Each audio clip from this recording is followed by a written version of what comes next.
Now we need to talk about China. The first story I actually have is related to Afghanistan, where the Chinese foreign minister Yi expressed to Secretary of State Antony Blinken on a phone call Monday that China is willing to work with the U.S. on Afghanistan. He said China is willing to communicate and dialogue with the U.S. to push for a soft landing of the Afghan problem, preventing a new civil war or humanitarian disaster in the country, to avoid it from becoming a breeding ground and shelter for terrorism, and encouraging Afghanistan to set up an inclusive political framework in the line with Afghanistan's situation.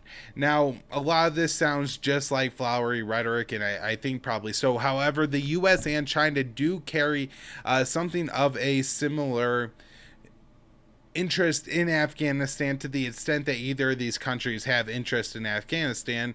However, both of these countries are on the surface worried about jihadist threats, and so China with the Uyghurs in Afghanistan, the U.S. with the non-existent Al Qaeda, but our leaders are worried about Al Qaeda. This could be something that we could say we'll work on in Afghanistan, or communicate on in Afghanistan.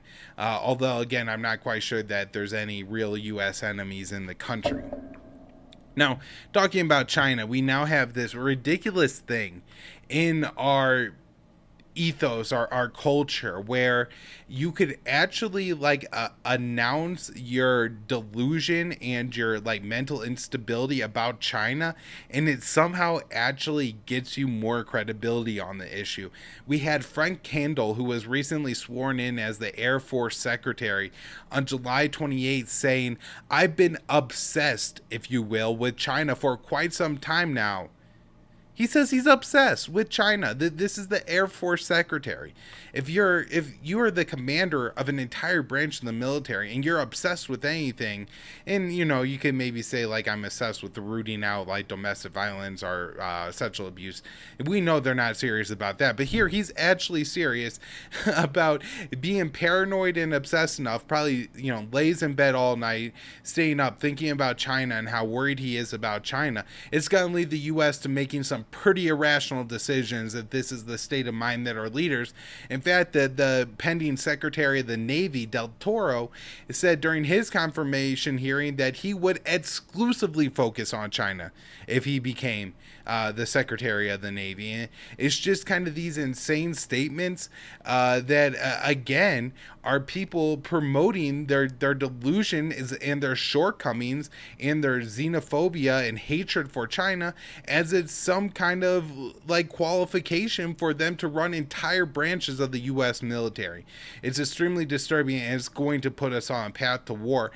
So this guy, who's obviously scared by China because he's obsessed with it, now it starts to hate China, and so now he wants to scare the Chinese, and his plan to do that is the B-21 bomber.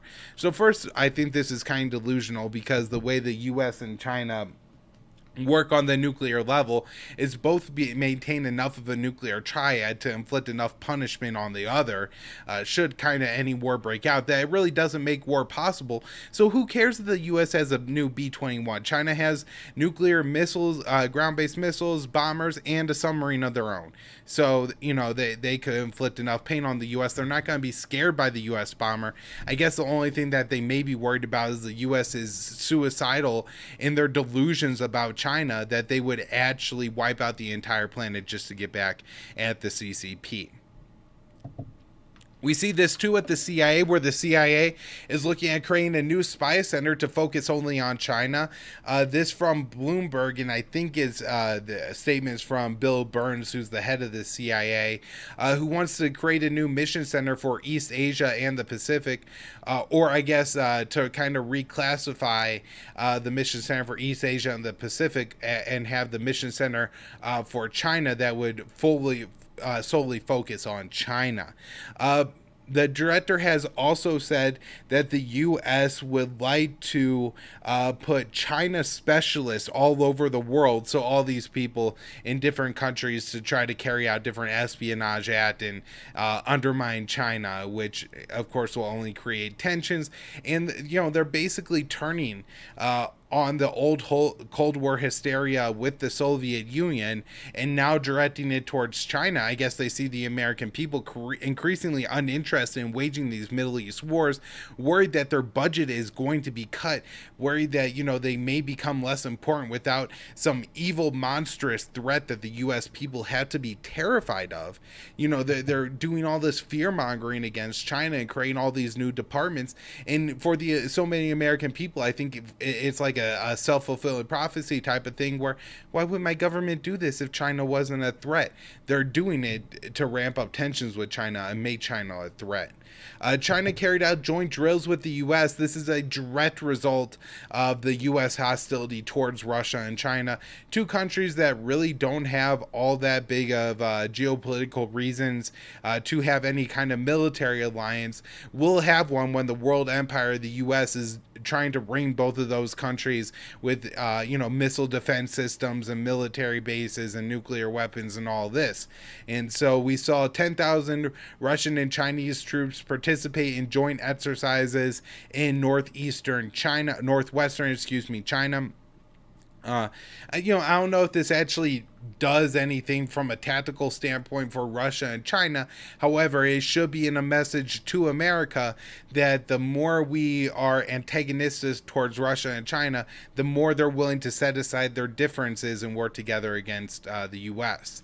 Now, the last story I have on China is quite easy, obviously the least important. However, it is kind of telling how all the U.S. acts. So, last week, or I guess actually at the beginning of August, on a United Airlines flight, China claims that 5 of the passengers arrived in China and tested positive. And so to punish United Airlines for this, China gave the United Airlines 3 options on what they could do. One was to have 4 flights operate at 40% capacity, and the other 2 options included canceling 2 flights.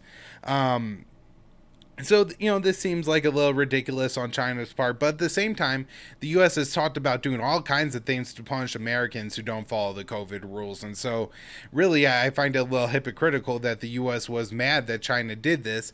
And so, when United Airlines chose to cut 4 flights to 40% passenger service, the U.S. imposed that on 4 Chinese flights coming to the U.S.